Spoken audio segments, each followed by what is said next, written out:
12वां अध्याय। देवताओं द्वारा देवी की स्तुति तथा देवी द्वारा देवताओं को वरदान। मैं भुवनेश्वरी देवी का ध्यान करती हूँ। उनके श्रीअंगों की आभा प्रभात काल के सूर्य के समान और मस्तक पर चंद्रमा का मुकुट है। वे उभरे हुए स्तनों और 3 नेत्रों से युक्त हैं। उनके मुख पर मुस्कान की छटा छाई रहती है और हाथों में वरद अंकुश पाश एवं अभय मुद्रा शोभा पाते हैं। ऋषि जी कहते हैं, देवी के द्वारा वहां महादैत्य शुंभ के मारे जाने पर इंद्र आदि देवता अग्नि को आगे करके उन कात्यायनी देवी की स्तुति करने लगे। उस समय अभीष्ट की प्राप्ति होने से उनके मुख कमल दमक उठे और उनके प्रकाश से दिशाएं भी जगमगा उठी थी। देवता बोले, शरणागत की पीड़ा दूर करने वाली देवी हम पर प्रसन्न हो। संपूर्ण जगत की माता प्रसन्न हो।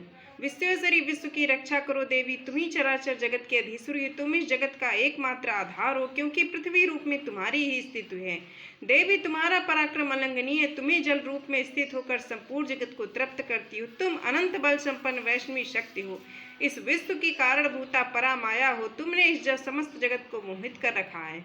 तुम्हें प्रसन्न होने पर इस पृथ्वी पर मोक्ष की प्राप्ति कराती हो। देवी, संपूर्ण विद्याएं तुम्हारे ही भिन्न भिन्न स्वरूप हैं। जगत में जितनी स्त्रियां वे सब तुम्हारी ही मूर्तियां हैं। जगदम्बिके, एकमात्र तुमने इस विश्व को व्याप्त कर रखा है। तुम्हारी स्तुति क्या हो सकती है? तुम तो स्तवन करने योग्य पदार्थों से परे एवं परावाणी हो। जब तुम सर्वस्वरूपा देवी स्वर्ग तथा मोक्ष प्रदान करने वाली हो, तब इसी रूप में तुम्हारी स्तुति हो गई। तुम्हारी स्तुति के लिए उससे अच्छी उक्तियां और क्या हो सकती है? बुद्ध रूप से सब लोगों के हृदय में विराजमान करने वाली तथा स्वर्ग एवं मोक्ष प्रदान करने वाली नारायणी देवी, तुम्हें नमस्कार है।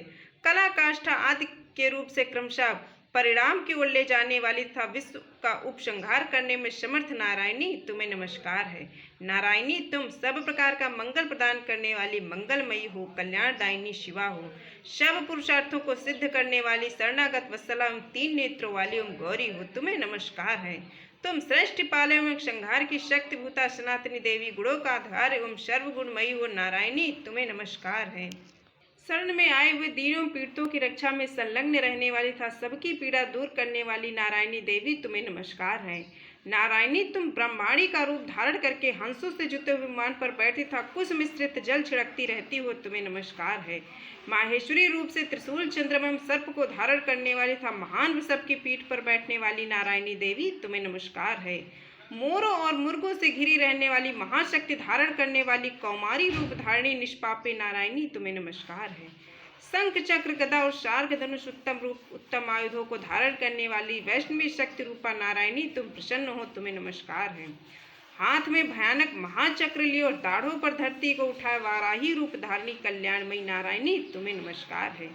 भयंकर नृसिंह रूप से दैत्यों के वध के लिए उद्योग करने वाली तथा त्रिभुवन की रक्षा में संलग्न रहने वाली नारायणी, तुम्हें नमस्कार है।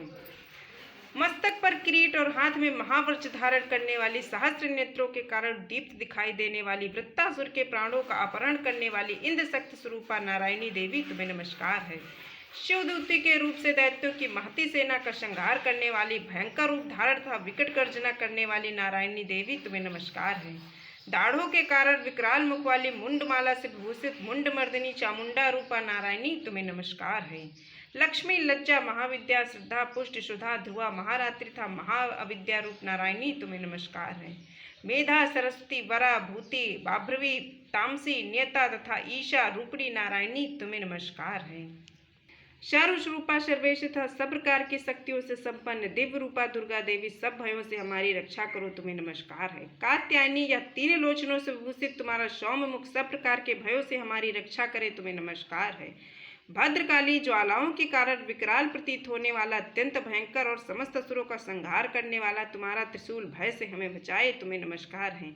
देवी, जो अपनी ध्वनि से संपूर्ण जगत को व्याप्त करके दैत्यों के तेज नष्ट किए देता हुआ तुम्हारा घंटा हम लोगों की पापों से उसी प्रकार रक्षा करे जैसे माता अपने पुत्रों की बुरे कर्मों से रक्षा करती है। चंडिके, तुम्हारे हाथों में शोभित खड्ग जो असुरों के रक्त और चर्बी से चर्चित है, हमारा मंगल करे, हम तुम्हें नमस्कार करते हैं।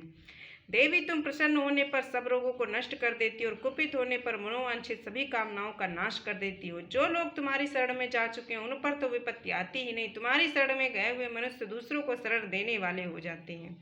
हे देवी अम्बिके, तुमने अपने स्वरूप को अनेक भावों में व्यक्त करके नाना प्रकार के रूप से जो इस समय धर्मद्रोही महादैत्यों का संहार किया है, वह सब दूसरी कौन विद्वाओं में ज्ञान को प्रकाशित करने वाले शास्त्रों में तथा आदि वाक्यों में तुम्हारे सिवा और किसका वर्णन है तथा तुमको छोड़कर दूसरी कौन ऐसी शक्ति है जो इस विश्व को अज्ञान में घोर अंधकार से परिपूर्ण ममता रूपी गड्ढे में निरंतर भटका रही हो।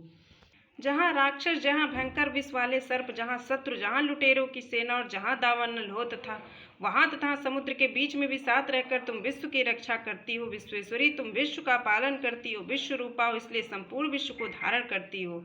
तुम भगवान विश्वनाथ की भी वंदनीय हो। जो लोग भक्तिपूर्वक तुम्हारे सामने मस्तक झुकाते हैं वे संपूर्ण विश्व को आश्रय देने वाले होते हैं। देवी प्रसन्न हो। जैसे इस समय असुरों का वध करके तुमने शीघ्र ही हमारी रक्षा की, उसी प्रकार सदा हमें शत्रुओं के भय से बचाओ। संपूर्ण जगत का पाप नष्ट कर दो और उत्पात एवं पापों के फलस्वरूप प्राप्त होने वाले महामारी आदि बड़े बड़े उपद्रवों को शीघ्र दूर कर दो। विश्व की पीड़ा दूर करने वाली देवी, हम तुम्हारे चरणों में पड़े हुए हम पर प्रसन्न हो। त्रिलोक निवासियों की पूजनीय परमेश्वरी, सब लोगों को वरदान दो। देवी बोली, देवताओं मैं वर देने को तैयार हूँ। तुम्हारे मन में जिसकी इच्छा हो वह वर मांग लो। संसार के लिए उस उपकारक वर को मैं अवश्य दूंगी। देवता बोले, हे सर्वेश्वरी, तुम इसी प्रकार तीनों लोगों की समस्त बाधाओं को शांत करो और हमारी शत्रुओं का नाश करती रहो। देवी बोली, देवताओं, वैवस्वत मनवंतर के 28वें युग में शुंभ और निशुंभ नाम के 2 अन्य महादैत्य उत्पन्न होंगे। तब मैं नंदगोप के घर में उनकी पत्नी यशोदा के गर्भ से अवतीर्ण हो विंध्याचल में जाकर रहूंगी और उक्त दोनों असुरों का नाश करूंगी। फिर अत्यंत भयंकर रूप से पृथ्वी पर अवतार ले मैं वैप्रचित नाम वाले दानवों का वध करूंगी। उन महाभयंकर महादैत्यों का भक्षण करते समय मेरे दांत अनार के फूल की भांति लाल हो जाएंगे। तब स्वर्ग में देवता और मृत्युलोक में सदा मेरी स्तुति करते हुए मुझे रक्त दंतिका कहेंगे। फिर जब पृथ्वी पर 100 वर्षों के लिए वर्षा रुक जाएगी और पानी का अभाव हो जाएगा, उस समय मुनियों के स्तमन करने पर मैं पृथ्वी पर अयोनिजा रूप में प्रकट होंगी और 100 नेत्र से मुनियों को देखूंगी। अतः मनुष्य शताक्षी इन नाम से मेरा कीर्तन करेंगे।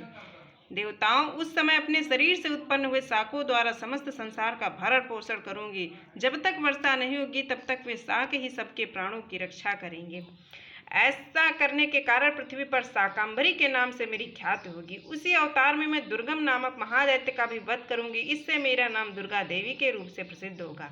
फिर जब मैं भीम रूप धारण करके मुनियों की रक्षा के लिए हिमालय पर रहने वाले राक्षसों का भक्षण करूंगी, उस समय सब मुनि भक्त से नतमस्तक होकर मेरी स्तुति करेंगे। तब मेरा नाम भीमा देवी के रूप में विख्यात होगा।